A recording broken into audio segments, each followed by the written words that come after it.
I'd like you to share a bit about the inspiration behind the film and what made you decide to pick Seth and Francine to lead this film. Okay, regarding inspiration, naisip ko kasi yung kwentong to nung pandemic. Nung lahat tayo nasa loob ng bahay. Tapos we only use the cellphone for chatting our friends and random people. So naisip ko, what if may ka-chat ka later on, hindi mo alam, nasa ibang year pala siya. Doon lang siya nag-evolve and then binuo ko na yung character ni Lex and ni Karen.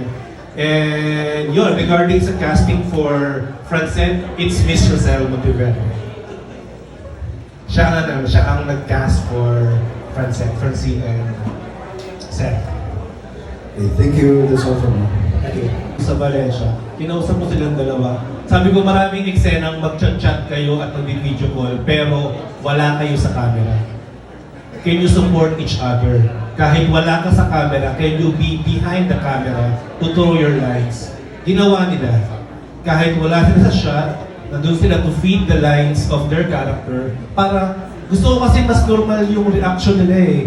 Hindi AD yung nagbabato ng dialogue, hindi script ko yung nagbabato ng dialogue.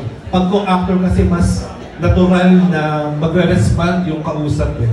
And also, I really adore these two kasi pag nasa set ako, nasa isang area lang sila, pinag-uusapin nila yung script, nakikita ko kayong dalawa eh. Pinag-uusapin nila yung script, paano siya i-deliver, paano siya aatakihin. They talk about the scene. I mean, those are the traits of professional actors eh. These are really professional young actors of our generation. Mahusay sila, and they always support each other, hindi sila nag-iiwalay. Kahit sa pagkain, gustubuan pa yun.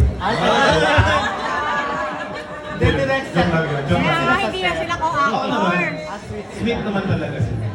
Kaya nga nag-post ako dati, Francine is love. Kasi ang sarap, nakakakilig silang panoorin.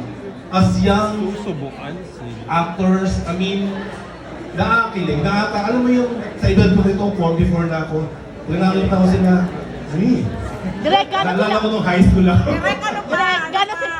Ano pa nangyayari? Wala yun lang. The usual lang naman, at trabaho lang naman kami. Bukod sa subukan. They support each other. They colonize their script together. I mean, support si Seth silang dalawa. Madalas silang magsubuan ng pagkain. Yun lang. Nasagot ka lang mo yung tanong. Madalas ba, Direk? Alam ko na natin Francine, ang paklarify Francine. Thank you. Galing sa director niyo yun, ha?